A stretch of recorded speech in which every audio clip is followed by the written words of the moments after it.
জয় ঠাকুর। শ্রী শ্রী রামকৃষ্ণ পুথি পঞ্চম খণ্ডের অন্তর্গত আমাদের পাঠ চলছে প্রভু কর্তৃক অন্তরঙ্গগণের বাসনা পূরণ, এই অধ্যায় থেকে। আজ আমরা পাঠ করব পৃষ্ঠা সংখ্যা 628 এর অর্ধেক অংশ থেকে পৃষ্ঠা সংখ্যা 629 এর কিছু অংশ পর্যন্ত। গত দিনের পাঠে আমরা দেখেছি ঠাকুর যোগিনকে দিয়ে পঞ্জিকায় 25 তারিখের পর থেকে, শ্রাবণ মাসের 25 তারিখের পর থেকে পঞ্জিকা পড়ে যেতে বললেন। সেই 25 তারিখ থেকে পাঠ করতে করতে শ্রাবণ সংক্রান্তি পর্যন্ত পড়া হলে ঠাকুর বললেন আর লাগবে না। পয়লা ভাদ্র তিনি আর শুনতে চাইলেন না, কেননা তার সেইটি শোনার দরকার নেই। এই কদিনের মধ্যে তিনি তিথি, বার, নক্ষত্র এগুলো সব জেনে নিলেন। এরপরে দেখলাম ঠাকুর মোট 11 জনকে সন্ন্যাস দীক্ষা দিলেন। নরেন, যোগিন, লাট্টু, নিরঞ্জন, বাবুরাম, কালীচন্দ্র, শরৎ, শশী, চারক, গোপাল এবং যেদিন এই 10 জনকে দিয়েছেন সেদিন রাখাল বাড়ি গিয়েছিলেন, বাড়ি থেকে এলে পরে রাখালকে, মোট 11 জনকে তিনি সন্ন্যাস দিলেন। তারপর এইবার তিনি ভাবে বুঝিয়ে দিচ্ছেন। দেবেনকে বললেনও যে আমার সব সময় মনটাকে সপ্তমে তুলে সমাধিস্থ হয়ে থাকতে ইচ্ছা করছে, মনের সঙ্গে দেহের আর যোগাযোগ রাখতে ইচ্ছা করছে না। অর্থাৎ তিনি দেহ থেকে মনকে তুলে নিচ্ছেন, সবসময় ছাড়া ছাড়া থাকছেন দেহ থেকে। এই অংশটুকু আমরা গতদিনে পাঠ করেছিলাম। তিনি জানিয়ে দিলেন যে তার মন এখন সর্বদাই সপ্তমের ঘরে অবস্থান করে সমাধিতে থাকতে চাইছে, সেখান থেকে নিচে নামতে চাইছেন না। এই অবধি আমরা পাঠ করেছিলাম। তারপর থেকে আজ পাঠ করছি পৃষ্ঠা সংখ্যা 628 থেকে 629। আজ দেখবো আমরা সেই শ্রাবণ সংক্রান্তি দিনের কথা। তিনি যতটুকু অবধি পঞ্জিকায় পাঠ করেছিলেন সেই দিনের বর্ণনার কথা পুথিকার এখানে বর্ণনা করছেন। সেই ভয়ঙ্কর দিনটির কথা যেটিতে আমরা সবাই ভীত হয়ে থাকি, সন্ত্রস্ত হয়ে থাকি। ঠাকুরের একদম শেষ দিকের দিন আসন্ন, সেই দুঃখের দিনটির কথা আজ পাঠ করছি। সেই ঘটনাটি 31শে সংক্রান্তি, শ্রাবণ মাহার, 1293 সাল রবিবার। বড় বিপদের দিন, অতি ভয়ঙ্কর। নিত্যধামে যাইবেন লীলার ঈশ্বর। পরিহরি লীলাধামে সাঙ্গপাঙ্গ গণে, শ্রীপ্রভুর মহালীলা প্রচার কারণে। দিনমান গেল, এলো বিকালের বেলা, উদ্যানের মধ্যে বহু ভক্তদের মেলা। শ্রীঅঙ্গেতে জ্বালা আজ বর্ণন অতীত, ক্ষয় নারী মাঝে মাঝে চালনা রহিত। উপনীত চিকিৎসক হইল হেন কালে, ভক্তরা লইয়া তারে চলিলা দ্বিতলে। ডাক্তার নবীন পাল নারী পরীক্ষিয়া, বুঝিতে নারিল কিছু বিশেষ করিয়া। দিনের অবস্থা তারে কোন প্রভুরায়, দেখো গো আমার যেন প্রত্যেক শিরায়। চলিতেছে গরম জলের পিচকারি, অতিশয় অঙ্গ জলে সহিতে না পারি। নারীর পরীক্ষা আজি অনেকে করিল, প্রকৃত অবস্থা গানি বুঝিতে নারিল।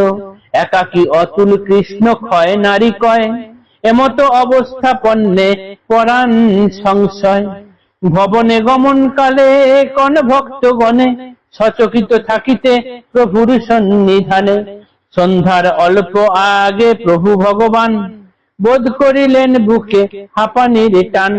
দেখাইয়া সেবা পর ভক্তদের দলে, বলিলেন ইহাকেই না বিশ্বাস বলে। বিশ্বাস না হইল কারো প্রভুর কথায়, আনিল সুজির বাটি খাওয়াইতে তাই।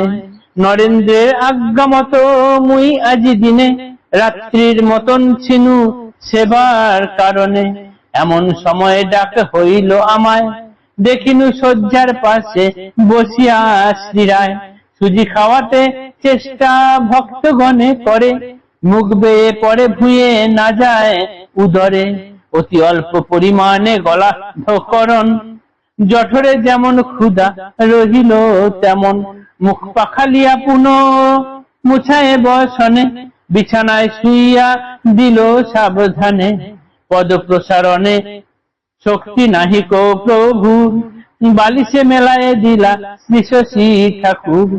বিরাট তালের পাখা দিয়া মোর হাতে, বলিলেন কোমলাঙ্গে বেদন করিতে, সেই মতো আর পাখা স্যান্ডেলের করে, তিনিও চালান পাখা শক্তি অনুসারে। দেখিতে দেখিতে মাত্র চকিত ভিতর, সমাধিস্থ প্রভুদেব তনুখানি জড়। স্বাভাবিক সমাধির মতো ইহা নয়, বৈলক্ষণ গুণে সবে শোভিত হৃদয়। সংশয় সংযুক্তে অঙ্গে নারিয়া প্রভু, কান্দিতে লাগিলা কাছে শ্রী শশী ঠাকুর। তরিত গমনে যুক্তি কহিলা আমারে, সংবাদ প্রদান হেতু গিরিশের ঘরে। গিরিশ ও রামে দিনু সংবাদ যাইয়া, এখন দুদণ্ড রাত্রি প্রহর ছাড়িয়া। নরেন একটা নিয়ম করে দিয়েছিলেন, অন্তরঙ্গ যে সকল ভক্তগণ ঠাকুরের কাছে আছেন তাদের মধ্যে দুজন দুজন করে 2 ঘন্টা করে ঠাকুরকে ক্রমাগত সেবা করতেন। বিশেষ করে রাত্রিকালে এই ঘটনাটি খুব ভালো করে মানা হতো। তো সেই দিনের ঘটনায় পুথিকার, এই নরেন্দ্র আজ্ঞা মতো পুথিকার ওই দিন রাত্রে থাকার সুযোগ পেয়েছিলেন। 2 ঘন্টা পরে পরে একটু যদি কারোর ক্লান্তি লাগতো সে অবসর নিত, অন্য কেউ এসে তার জায়গায় স্থান দখল করত। এইরকম ভাবেই ঠাকুরের সেবা চলতো। এইবার 31শে সংক্রান্তি, শ্রাবণ মাসের 31 তারিখ 1293 সাল রবিবার, এই দিনটি পুথিকার বলছেন এটি আমাদের কাছে অতি ভয়ঙ্কর দিন। নিত্যধামের লীলার ঈশ্বর যাবেন, এখানকার সমস্ত কাজকর্ম ছেড়ে দিয়ে তিনি যাবেন, সেটা আমরা বুঝতে পেরে যাচ্ছি। কেননা তার অঙ্গে প্রচন্ড জ্বালা করছে, তার শরীরে আজকে জ্বালার পরিমাণ যেন খুব বেশি। তার খবর পেয়ে ডাক্তার নবীন পাল এলেন, তিনি পরীক্ষা নিরীক্ষা করলেন, কিন্তু তার নারীর অবস্থা কিছু বুঝতে পারলেন না। অন্যান্য যে সকল ডাক্তার এবং বদ্যি কবিরাজ যারাই এলেন, তারা ঠাকুরের অবস্থা বিশেষ কিছু বুঝতে পারলেন না। একমাত্র এইখানে গিরিশ ঘোষের ভাই অতুল কৃষ্ণ, তিনি সঠিক বিচারটি করেছিলেন। তিনি ঠাকুরকে অনেকক্ষণ ধরে নিরীক্ষণ করে তারপর বললেন এটি ক্ষয় নারীর লক্ষণ। ক্ষয় নারীর অর্থ হলো পরাণ সংশয়। এই অবস্থা হলে জীবন বাঁচে না। তাই তিনি বাড়িতে যাওয়ার আগে অন্যান্য ভক্তদেরকে বলে রাখলেন, আজকে রাতটা তোমরা একটু সবাই ঠাকুরকে বেশি করে খেয়াল রেখো। বিকালের পর থেকে সন্ধ্যার সময় থেকে ঠাকুরের বুকে হাঁপানির টান দেখা দিল। তার বুকে হাঁপানির টান দেখা দিয়েছে, অথচ তিনি অন্যান্য অন্তরঙ্গ ভক্তজনকে ডেকে দেখালেন, ওরে আয় তোরা দেখে যা, এই যে এখন যেটা আমার হচ্ছে একে বলে নাভিশ্বাস। চিন্তা করা যায়, যার নিজের হাঁপানির টান ধরেছে, যার শ্বাস নিতে কষ্ট হচ্ছে, সেও তখন অন্যদেরকে তিনি শেখাচ্ছেন যে তোরা দেখ এইটাকে বলে নাভিশ্বাস।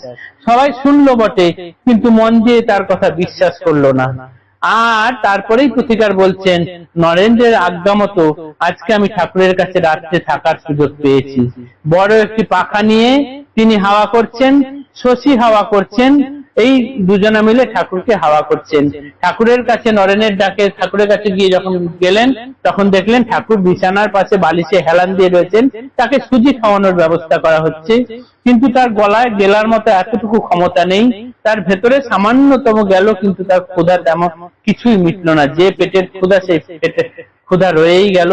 মুখ ধুয়ে পুনরায় তাকে আবার বিছানায় শুয়ে দিলেন। তিনি যে পা মেলবেন সেই শক্তিও নেই। শশী তাকে পা মেলে দিলেন, তাকে শুয়ে দিলেন, দিয়ে তারপরে দুজনা মিলে হাওয়া করতে থাকলেন। এরপরেই খুব শীঘ্রই তারা দেখতে পেলেন ঠাকুর যেন সমাধিস্থ হয়ে গেলেন। সমাধিস্থ প্রভু দেবে তনুখানি জড়, দেখিতে দেখিতে মাত্র চকিত ভিতর। হঠাৎ যেন দেখলেন ঠাকুর সমাধিস্থ হয়ে গেলেন, কিন্তু এই সমাধিটা অন্য দিনের সমাধির মতো নয়। এটা দেখে তারা একটু খারাপ ভাবলেন, খারাপ কিছু ভেবে তারা ভয়ে ভীত হয়ে গেলেন। তারপরে কি করলেন, শশী তাড়াতাড়ি তাকে নাড়া দিলেন, ঠাকুরকে নাড়া দিলেন যেন ঠাকুর উঠে পড়ে, কিন্তু ঠাকুরের কোনো নড়নচড়ন নেই, হুঁশ নেই। এই দেখে শশী কি করলেন, কাঁদতে শুরু করে দিয়েছেন। বললেন, পুথিকারকে বললেন, যাও তুমি তাড়াতাড়ি গিয়ে গিরিশকে, রামকে খবর দাও। সেই শুনে গিরিশ রামকে দুজনাকেই সেই রাত্রেবেলায় পুথিকার গিয়ে খবর দিয়ে এলেন। তারপর দিয়ে তিনি ফিরে আসছেন যখন, তখন তিনি বলছেন, গিরিশ ও রামে দিনু সংবাদ যাইয়া, এখন দুদণ্ড রাত্রি প্রহর ছাড়িয়া। রাত দুদণ্ড প্রহর ছেড়ে রাত 2 প্রহর পার হয়ে গিয়েছে।